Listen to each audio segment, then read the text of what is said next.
নবীকে সাইয়্যিদুল আম্বিয়া এই উপাধিতে ভূষিত করেছিলেন। কিভাবে ভূষিত করেছিলেন?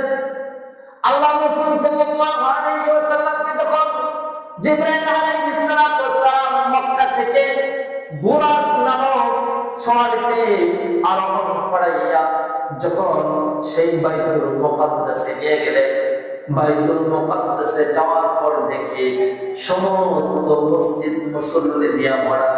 আল্লাহ রাসূল বলতেছে, কি ব্যাপারে এত মুসল্লি এখানে কোথায় থেকে আসলো? কয় ফজরের ওয়াক্ত হয়ে গেছে, ফজরের আযান হয়ে গেছে, মুসল্লিরা সবাই অপেক্ষা করতেছে। আল্লাহ রাসূল বলতেছে, এখানে ইমামতি করবে কে? তখন আল্লাহ রাসূল সাল্লাল্লাহু আলাইহি ওয়াসাল্লামকে জিবরাইল বলল যে, আল্লাহ রাসূল, এই ফজরের নামাজের ইমামতের দায়িত্ব আল্লাহ তাআলা আপনাকে দিয়েছে। আর আল্লাহ রাসূল সাল্লাল্লাহু আলাইহি ওয়াসাল্লাম এখানে যারা উপস্থিত ছিল তারা সাধারণ মানুষ ছিল না। এখানে যারা উপস্থিত ছিল, আল্লাহ তাআলা পৃথিবীর ভিতরে যত পয়গম্বর, যত নবী রাসূল প্রেরণ করেছিলেন, সমস্ত নবী রাসূলকে এই মসজিদে আকসার ভিতরে, এই বাইতুল মুকাদ্দাসের ভিতরে উপস্থিত করেছিলেন।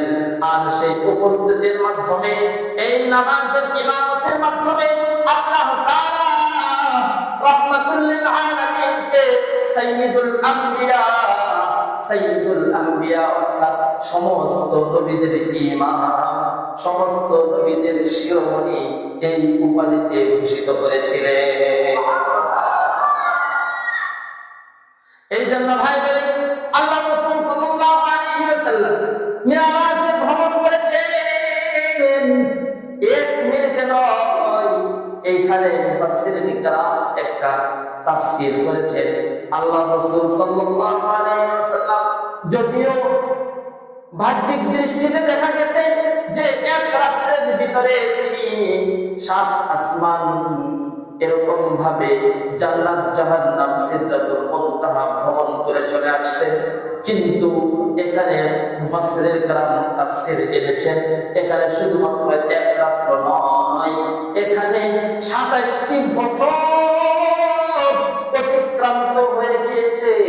কিন্তু আল্লাহ তাআলা এই রাত্রিটাকে আল্লাহ তাআলার ওয়াদা হয়েছে, রাত্রি তুই থেমে যা, রাত্রি থেমে গেছে, আল্লাহ তাআলার ওয়াদা হয়ে গিয়েছে ঘড়ির কাঁটা তুই থেমে যা। আল্লাহ তাআলার ওয়াদারে সমস্ত ঘড়ির কাঁটা থেমে গেছে, সমস্ত চলমান জিনিসপত্রগুলো থেমে যাওয়ার কারণে এই আল্লাহ রাসূল সাল্লাল্লাহু আলাইহি ওয়াসাল্লাম এই মিরাজের মাধ্যমে 27টা বছর অতিক্রান্ত করেছে। কত গুরুত্বপূর্ণ কথা দেখছে। যদি আপনার আমার দৃষ্টিতে মাত্র একটা রাত অতিক্রান্ত হয়েছে, একটি রাত মাত্র অতিক্রান্ত হয়েছে, কিন্তু এইগুলো চালানোর মালিককে একটু আওয়াজ দেবে, এই রাত্রে চালানোর মালিককে একটু আওয়াজ দেবে, দিন চালানোর মালিককে, যে আল্লাহ এই সমস্ত বিষয় চলমান চালাইতেছে, উনি যখন ওয়ার্ডার করলেন তখন এগুলো থেমে গেল। উদাহরণস্বরূপ যেমন হযরত ইব্রাহিম আলাইহিস সালামকে নমরুদ আগুনের ভিতরে ফেলাইছিল না, আপনারা জানেন না? আগুনের ভিতরে ফেলাইছিল, তারপর আল্লাহ তাআলা আগুনকে অর্ডার করলো, কুলনা ইয়া নারু কুনি বারদান ওয়া সালামান আলা ইব্রাহিম। ইয়া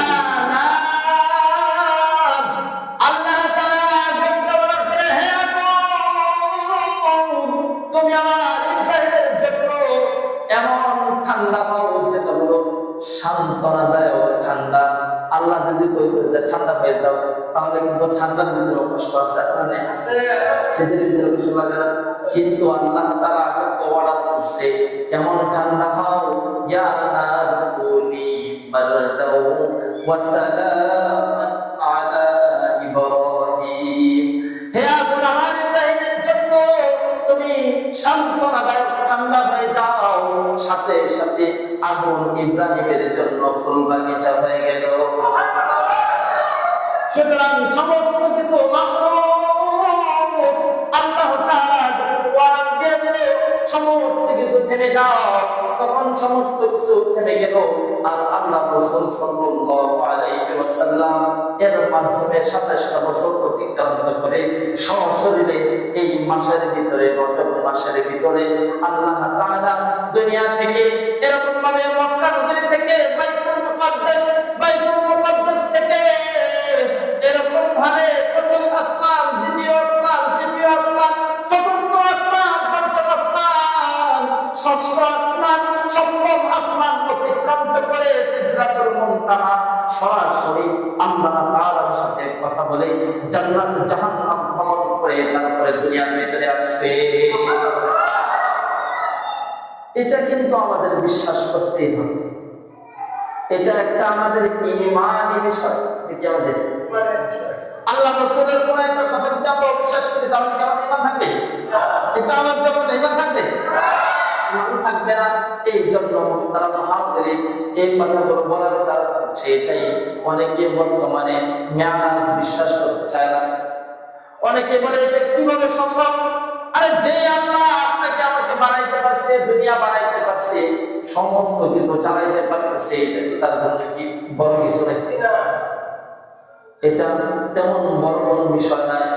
উনি অর্ডার করার সঙ্গে সঙ্গে সমস্ত কিছু হয়ে যায়। এই জন্য মুহতারাম হাজিরিন, আল্লাহ তাআলা আপনাকে আমাকে বানাইছে শুধুমাত্র ইবাদত করতে কি করার জন্য, তার হুকুম মানার জন্য। আপনার আমার দায়িত্ব মানা,